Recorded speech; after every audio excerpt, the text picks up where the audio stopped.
Tem uma promessa na Bíblia que foi transformada em slogan de camiseta, versículo de perfil e até legenda de foto, mas poucos realmente vivem o que ela diz. E o mais chocante, segundo estudos e observações ministeriais, cerca de 97% dos cristãos simplesmente ignoram o verdadeiro poder dessa promessa, mesmo repetindo ela com frequência. Sabe por quê? Porque a maioria foi ensinada a buscar um Deus que resolve problemas, mas não a conhecer um Deus que molda caráter. Essa mentalidade criou uma fé fraca baseada em resultados imediatos, como se o céu fosse um balcão de atendimento celestial. Mas essa promessa, ela não tem nada a ver com desejos atendidos, e tudo a ver com um tipo de suprimento que transforma a vida por dentro. O problema é que quase ninguém te explicou isso. O que Paulo explicava com clareza, hoje foi distorcido em chavões vazios. Só que hoje aqui você vai ver o que está por trás dessa frase tão conhecida e por que ela pode ser o ponto de virada da sua jornada com Jesus. Prepare-se. O que vem a seguir pode desinstalar crenças que te acompanharam a vida toda e abrir os seus olhos para um cristianismo que talvez você nunca tenha experimentado de verdade. É quase invisível, mas está em todo lugar. Uma crise espiritual que silenciosamente afeta até os mais ativos nas igrejas. Gente que canta no coral, lidera célula, lê a Bíblia todos os dias, mas lá dentro, no lugar onde ninguém vê, se sente seco, vazio, distante de Deus. Paulo explicava que a fé verdadeira transforma, mas o que se vê hoje é um cristianismo que promete paz, mas entrega a ansiedade. Um cristianismo que fala de poder, mas vive de aparência. Não é por maldade, é por confusão. Muitos acham que estão no caminho certo só porque estão no templo. Jesus nunca chamou ninguém para viver por inércia. Ele não ofereceu religião, mas relacionamento. E aí está a raiz do problema. A maioria vive a fé como um hábito, não como uma chama viva. Quando a dor bate, quando o diagnóstico vem, quando o salário atrasa ou o casamento balança, a fé falha. E não falha porque Deus falhou, mas porque a estrutura era frágil. A verdade é dura, mas libertadora. 97% estão vivendo algo que não é a plenitude da promessa. E o pior, estão aceitando isso como normal. Mas será que Deus realmente deixou a gente nessa escassez espiritual por acaso? Ou será que esquecemos uma promessa poderosa? Filipenses 4:19 virou quase um bordão nas igrejas. O meu Deus suprirá todas as vossas necessidades. Bonito, forte, mas será que é compreendido? Muitos recitam como se fosse um talismã, esperando que Jesus resolva tudo como um gênio da lâmpada. Paulo explicava essa promessa a partir de uma realidade espiritual, não de caprichos pessoais. Ele falava a um povo que ajudava, que vivia o cristianismo de forma generosa e profunda. A promessa não era um cheque em branco para os desejos, mas um selo sobre quem vive em aliança. E aqui começa o descompasso. A igreja moderna recortou o versículo, mas esqueceu do contexto. O suprirá foi usado para justificar conforto, luxo e vida sem dor. Mas será que era disso que Paulo falava? Ele mesmo, que escreveu isso preso, sem dinheiro, com o corpo machucado e ainda assim cheio de paz. Veja, Deus não prometeu atender vontades, mas necessidades. E entender isso muda tudo.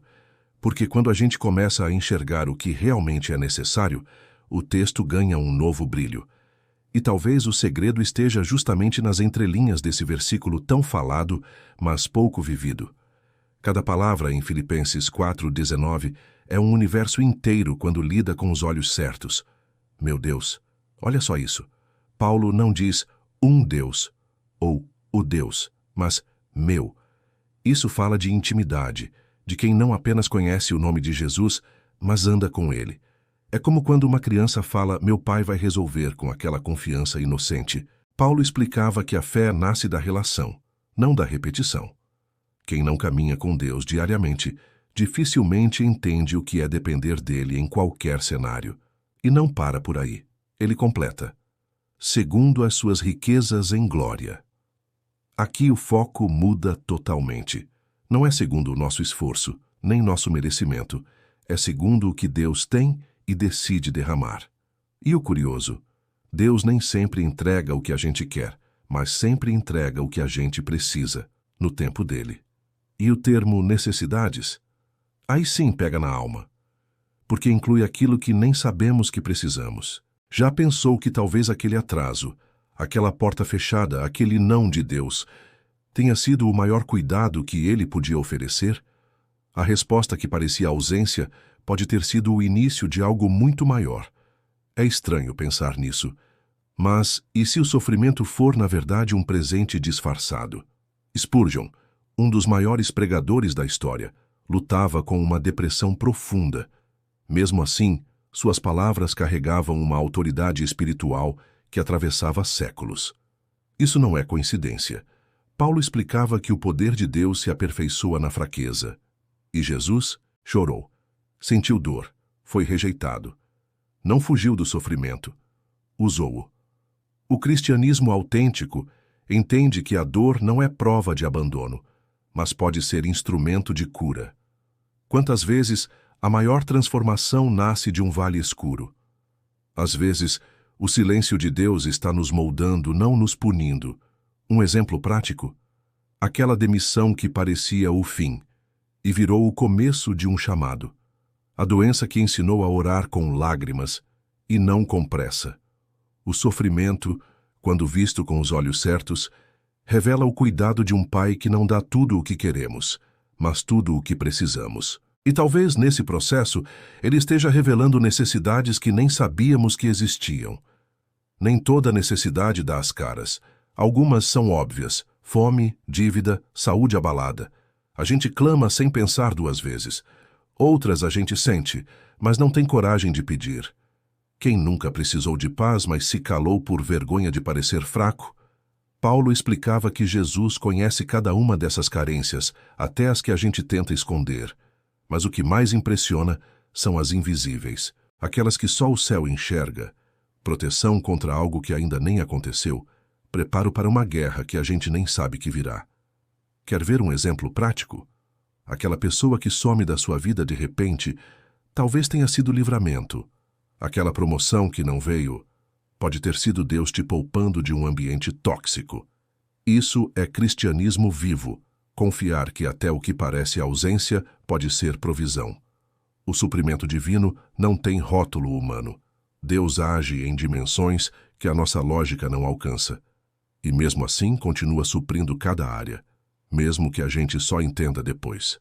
E entender essa dinâmica é o primeiro passo para desmascarar algumas mentiras que, infelizmente, viraram parte do discurso moderno. Tem muita coisa sendo dita em nome de Jesus que, sinceramente, ele nunca falou.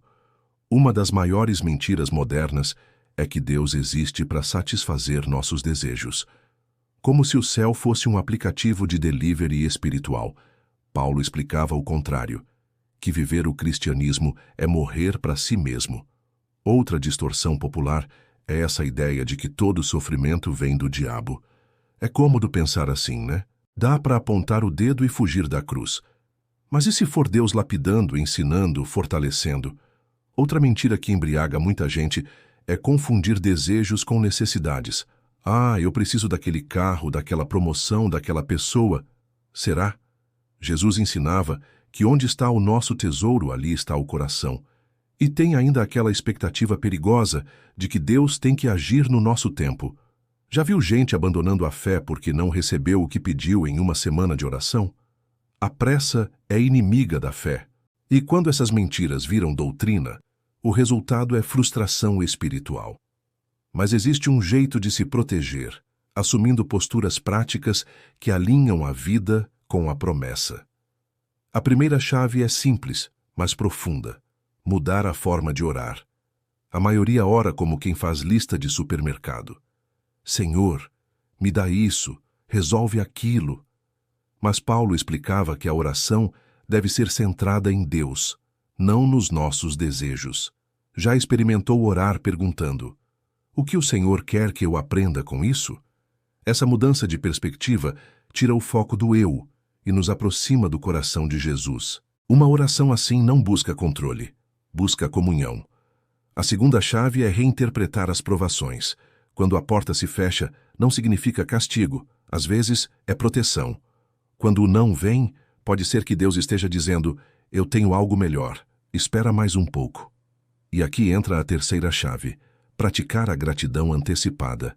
Sim, agradecer antes de ver o milagre. Isso é fé em ação. Que tal começar a listar, todos os dias, 3 coisas que Deus já está fazendo mesmo sem você ver? Quando a mente muda, o coração muda. E o céu responde diferente a quem confia, mesmo sem entender tudo. E é nesse ponto que surge uma decisão que define destinos. Chega um momento em que todo cristão precisa decidir: vai continuar entre os 97% que vivem uma fé frustrada ou vai escolher confiar de verdade, mesmo sem garantias visíveis? Não dá para ficar no meio. Paulo explicava que seguir Jesus exige rendição total. Não é sobre sentir, é sobre confiar. E essa confiança não se fabrica da noite para o dia, ela é cultivada em cada decisão de não desistir, mesmo quando tudo grita para parar. O cristianismo verdadeiro começa onde o comodismo termina. É um caminho estreito, mas cheio de sentido. Exige humildade para admitir que nem sempre sabemos o que é melhor. Confiança para seguir mesmo quando a lógica falha. E paciência sobrenatural para esperar o tempo de Deus sem ceder ao desespero. Quem escolhe esse caminho descobre um suprimento que o mundo não conhece: paz em meio ao caos, direção no silêncio e propósito onde antes só havia confusão. Mas antes de experimentar essa promessa em sua totalidade, é preciso enxergar o que a maioria ainda não percebeu. Agora que você entendeu o que realmente significa a promessa de Filipenses 4:19, o que vai fazer com isso? Vai continuar repetindo o versículo sem viver sua essência? Ou vai escolher fazer parte dos 3% que confiam de verdade, mesmo quando não estão vendo nada mudar por fora? Lembre-se, viver essa promessa exige coragem para mudar a forma como você ora, como você interpreta a dor e como você enxerga o tempo de Deus. Então, que tal começar hoje mesmo a aplicar essas chaves? Faça uma oração centrada em Deus, agradeça por algo que ainda nem chegou e pergunte: Senhor, o que o Senhor está suprindo em mim, mesmo no silêncio? Isso já pode transformar sua semana. E me conta nos comentários: qual dessas verdades mais mexeu com você? Qual mentira você percebeu que ainda carregava? Ah, e se esse conteúdo fez sentido para você, não esquece de se inscrever no canal e ativar o sininho, porque aqui a gente vai fundo nas verdades que transformam.